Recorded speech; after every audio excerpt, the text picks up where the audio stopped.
नमस्कार साथियों, मैं विष्णुकाल आप सभी का हार्दिक अभिनंदन करता हूं आपके अपने यूट्यूब चैनल आईसीसीआर क्लासेज पर। तो हमने आईसीसीआर क्लासेज पर अब मैथ के इंपॉर्टेंट क्वेश्चनों की बात की थी, जिसमें प्रश्न नंबर फर्स्ट के जितने महत्वपूर्ण प्रश्न थे मैंने आपको पिछली क्लास में बता दिए हैं।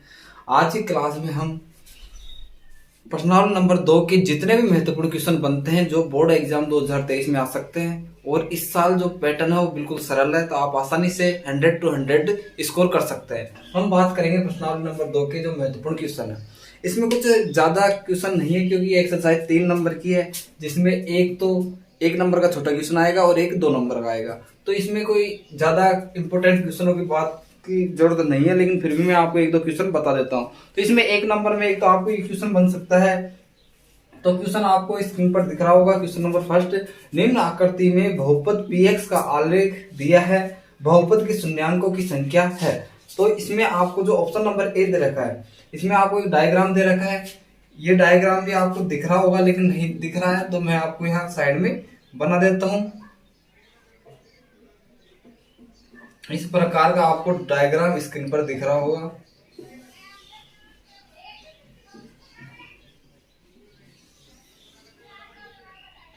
ये अब इसमें ऑप्शन नंबर ए आपको दे रखा है 1, ऑप्शन नंबर बी दे रखा है 2, और ऑप्शन नंबर सी में 3 दे रखा है, और ऑप्शन नंबर डी में 0 दे रखा है। जब भी इस प्रकार का क्वेश्चन हो, डायग्राम दे रखा हो, तो उसमें आपसे ये पूछता है कि इसके बहुपद के शून्यांक कितने होंगे। तो इस प्रकार के में आरेख में बहुपद के शून्यांक याद करने के लिए मैंने आपको एक शानदार तरीका बताया था जब इस एक्सरसाइज को मैंने आपको पढ़ाया था। तो इसमें आपको क्या करना है, जब भी बहुपद के शून्यांकों की बात करें तो आपको केवल ये होती है एक्स अक्ष प्यारे विद्यार्थी, और ये क्या होती है वाई अक्ष होती है। ठीक है, ये क्या होती है एक्स अक्ष होती है, ये क्या होती है वाई अक्ष होती है।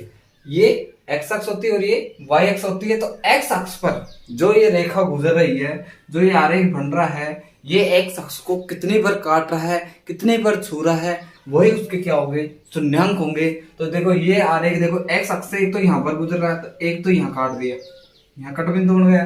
फिर ये वापस यहाँ आया, लेकिन यहाँ किसको काट रहा है वाई एक्स को। मुझे वाई एक्स से काम नहीं है, जब भी शून्यांक की बात करूंगा मैं केवल किसको देखूंगा, एक्स अक्ष को देखूंगा। और एक ये यहाँ पर काट रहा है एक्स अक्ष को, तो ये कितने हो गए 1 और 1 कितने हो गए 2। तो इस बहुपद के जो शून्यांक है वो कितने हो जाएंगे प्यारे विद्यार्थियों 2, जो कि ऑप्शन नंबर बी में था। तो 2 बिल्कुल सही आंसर है। तो इस प्रकार की क्वेश्चन है वो भी आपको आनी चाहिए। इस प्रकार के क्वेश्चन में आपको क्या करना है, केवल एक्स अक्ष को देखना है, और एक्स अक्ष में ये आरेख जितनी बार एक्स अक्ष को काट रहा है वही उसके क्या होंगे शून्यांक होंगे। तो एक तो इस प्रकार का 1 नंबर में क्वेश्चन बन सकता है जो आपको मैंने बताया है, और एक किस प्रकार का बन सकता है। आपको क्या करेगा, इस प्रकार 1 नंबर के क्वेश्चन में एक आपको क्या दे सकता है, वो बहुपद दे सकता है। कैसे, जैसे एक द्विघात बहुपद दे दिया। क्वेश्चन नंबर 2 की मैं बात करूं, क्वेश्चन नंबर 2 स्क्रीन पर लगा दिया गया है, आपको दिख रहा होगा। उसमें आपको क्या बोल रहा है कि बहुपद में x square minus 2x minus 8 के शून्यांकों की संख्या होगी। क्या दे रखा है, x square minus 2x minus 8, एक क्या है, एक द्विघात बहुपद है, इसके शून्यांकों की संख्या होगी। तो इसमें आपको ऑप्शन भी दे रखे हैं, तो ऑप्शन आप देख लेना कौन सा इसका सही रहेगा। इसको मैं सोल्व करने का तरीका बताता हूँ। द्विघात बहुपद सोल्व करने का तरीका मैंने आपको पहले भी बताया था और मैं आज भी बता रहा हूँ। ये तरीका बहुत इंपॉर्टेंट है। ये 2 नंबर में पूछ सकता है और 1 नंबर में भी आपसे पूछ सकता है। 2 नंबर में नहीं तो 1 नंबर में आपको 100% क्वेश्चन देखने को मिलेगा। देखो इसके मैंने आपको 2 तरीके बताया था। एक तो श्रीधराचार्य सूत्र जो कि वेरी इंपॉर्टेंट है। अगर कोई तरीका आपको नहीं आता है तो आप श्रीधराचार्य सूत्र से आप आसानी से इस सवाल को कर सकते हैं। ठीक है, जिसमें मैंने ए बी सी का मान भी आपको निकालना बताया था कि जो ए होता है वो एक्स स्क्वायर का गुणांक होता है, जो बी होता है वो एक्स का गुणांक होता है, जो सी होता है वो हमारा अचर पद होता है। ठीक है, तो इसको सोल्व करने के लिए पहला तरीका मेरा ये रहेगा कि हम क्या करते हैं, जो अचर पद होता है और जो एक्स स्क्वायर का गुणांक होता है उन दोनों क्या करते हैं, गुणा करते हैं। तो एक्स स्क्वायर का गुणांक कितना 1 और अचर पद क्या है माइनस का 8, तो गुणा करने पर क्या आया माइनस का 8 आ गया। अब मैं जो बीच की संख्या है x का जो गुणांक है उसके इस प्रकार से टुकड़े करूंगा या इसे इस प्रकार से लिखूंगा कि जोड़ने या घटाने पर तो मुझे क्या प्राप्त हो जाए, माइनस के 2 प्राप्त हो जाए, और गुणा करने पर क्या आ जाए, माइनस का 8 प्राप्त हो जाए। तो मैं देखो इस पे क्या लिखूंगा, एक्स स्क्वायर माइनस के 2x प्लस के 2x माइनस का 8 बराबर 0। अब इसमें देखो अगर मैं 4x माइनस के हैं और प्लस के 2x है, तो 4 में से 2 जाएंगे तो क्या बचेंगे, माइनस के 2x आएंगे। माइनस क्यों आया, क्योंकि बड़ी संख्या किसकी है, माइनस की।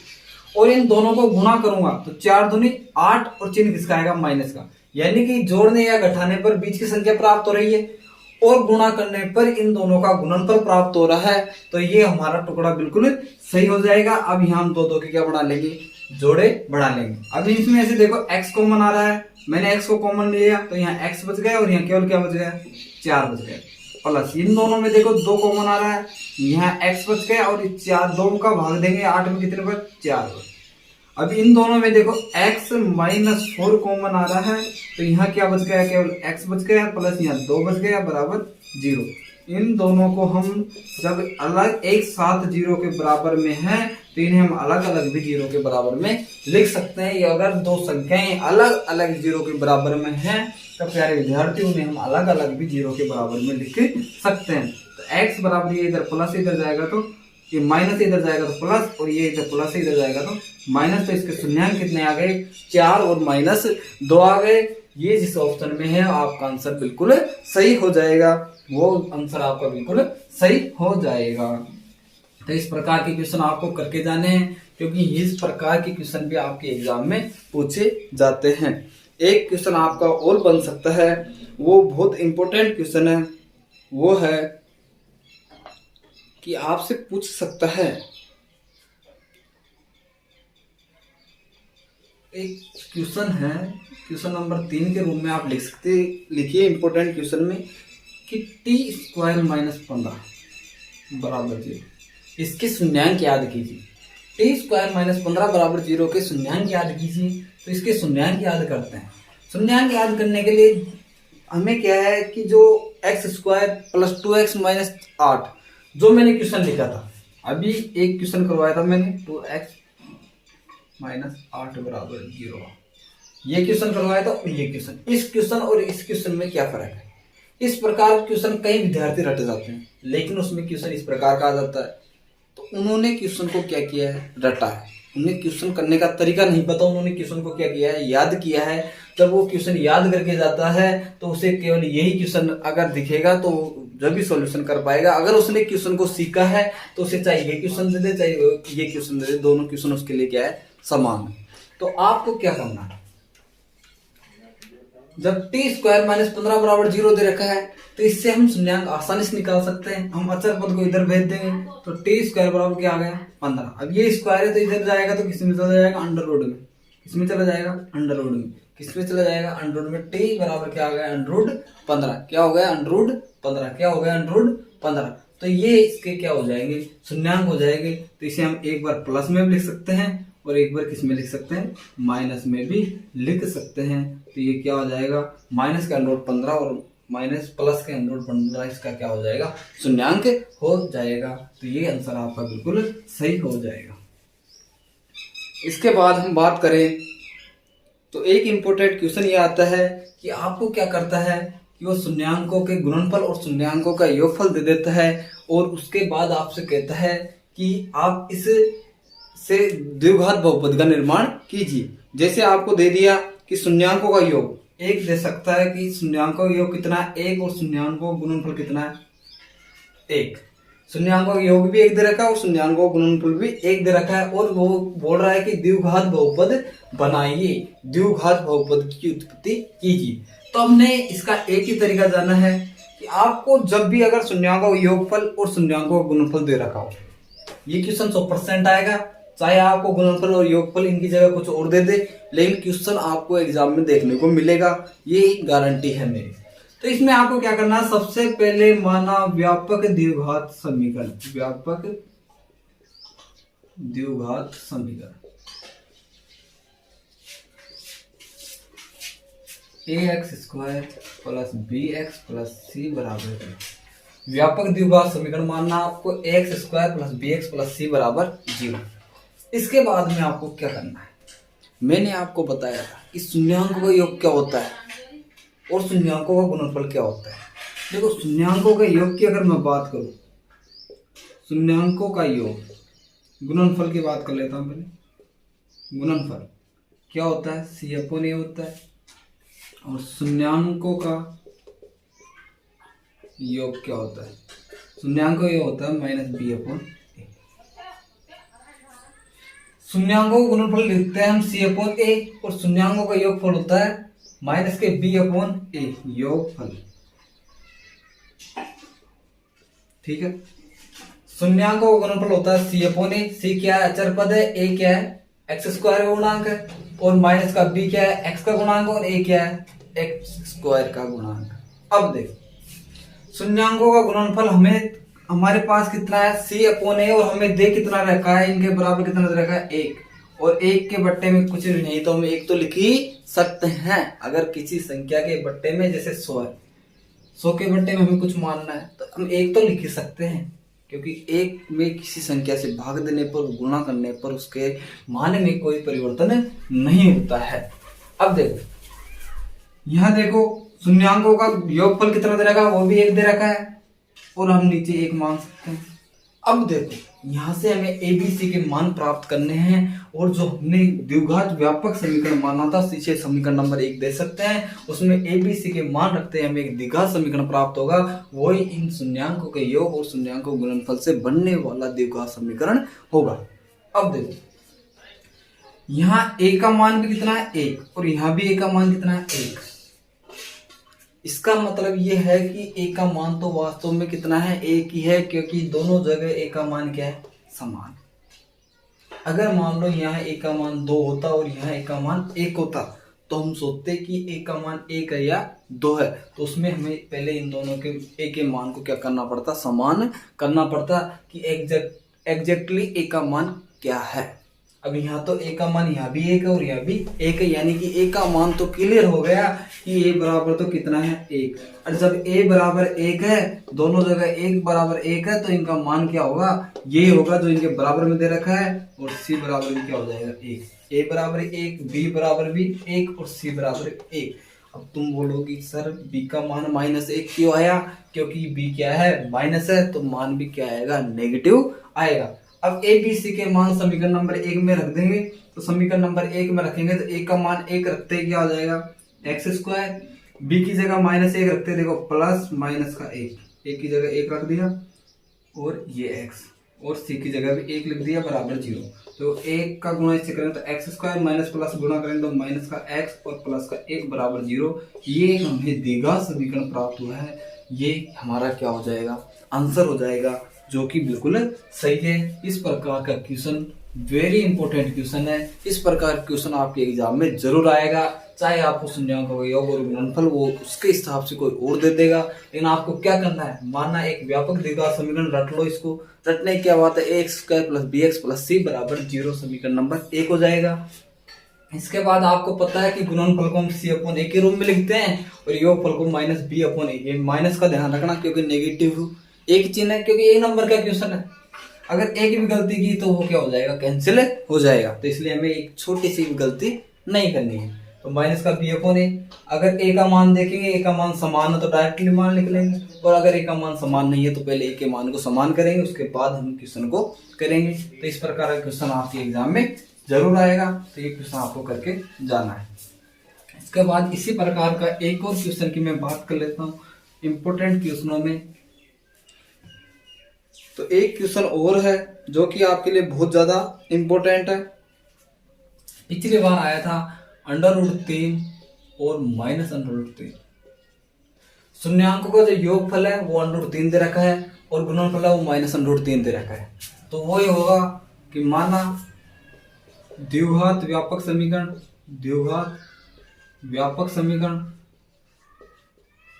क्या हो जाएगा, ax² plus bx plus c बराबर 0, इक्वेशन नंबर फर्स्ट। अब शून्यांकों का योग, शून्यांकों का योग क्या होता है, माइनस का b अपॉन c, और शून्यांकों का गुणनफल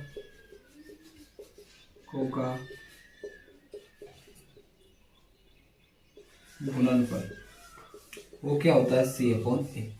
अब देखो योगफल कितना दे रखा है √3 और बट्टे में कुछ नहीं है तो एक मान लेंगे b/a सॉरी।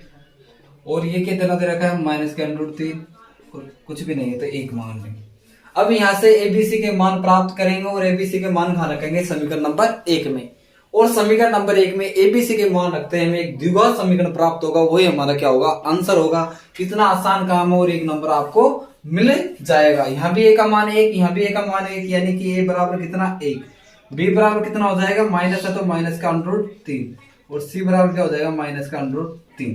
एबीसी का मान समीकरण नंबर 1 में रखेंगे तो ए का मान रखेंगे कितना 1 तो क्या हो जाएगा x², ये प्लस इंटू माइनस करेंगे तो माइनस के √3x और प्लस इंटू माइनस करेंगे तो माइनस के √3 बराबर 0।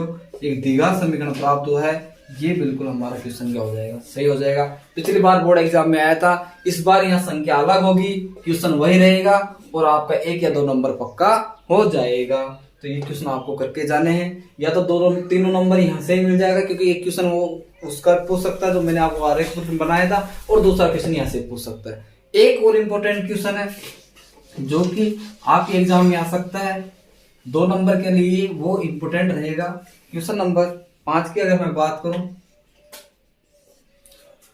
आपको क्या आना चाहिए बहुपदों के भाग देना आना चाहिए। ये क्वेश्चन आपके एग्जाम पूछ सकता है कि 2x² + 3x + 1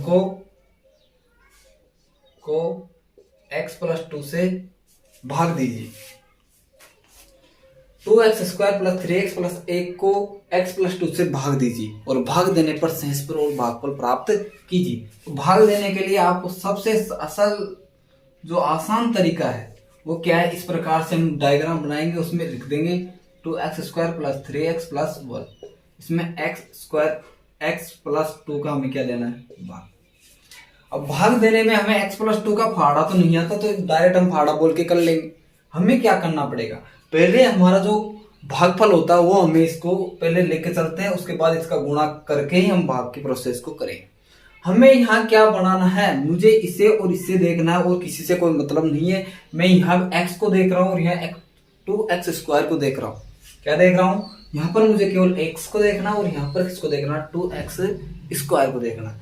मुझे इस x से 2x² बनाना है तो मैं इसमें किस संख्या से गुणा करूं।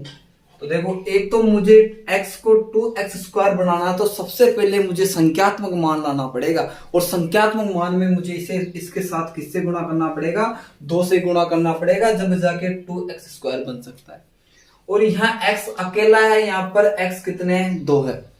जब एक x है उसे 2 लेने के लिए मुझे क्या करना पड़ेगा, एक x से और गुणा करना पड़ेगा। 2 लाने के लिए तो मुझे संख्यात्मक मान 2 से गुणा करना पड़ा, x अकेला था, डबल करने के लिए मुझे x से गुणा करना पड़ा। तो मैं किससे गुणा कर रहा हूँ 2x से गुणा कर रहा हूँ। 2x का गुणा x से करेंगे तो क्या हो जाएगा 2x² और फिर इसका गुणा इससे भी करना पड़ेगा तो 2 दूनी क्या हो गया 4 और x का गुणा x से करेंगे तो x। ठीक है, फिर भाग में भाड़ा बोलने के बाद हम क्या करते हैं बाकी करते हैं। तो यहाँ क्या था प्लस था तो माइनस हो गया, या प्लस था तो माइनस हो गया। ये दोनों समान है, ये दोनों कैंसिल हो जाएंगे। ये देखो 4 है या 3 है तो बचेगा तो क्या बचेगा केवल x बचेगा, लेकिन बड़ी संख्या किसकी है माइनस और प्लस का 1 उतार। अब देखो अब वापस मुझे इस x से काम है, ये x तो मेरा जब तक भाग पूरा नहीं आएगा मुझे इससे तो काम ही रहेगा। लेकिन मुझे देखो यहाँ भी x और यहाँ भी x है, यानी कि गुणा किससे करना है केवल 1 से करना है। जब समान संख्या लानी हो तो हमेशा हम गुणा किससे करेंगे 1 से, भाग भी किससे करते हैं 1 से, क्योंकि हम किसी भी संख्या में 1 से गुणा या भाग करने पर उसके संख्यात्मक मान में कोई परिवर्तन नहीं होता। लेकिन दिक्कत ये हो गई कि यहाँ पर तो चिन्ह किसका है प्लस का है और यहाँ पर चिन्ह किसका है माइनस का।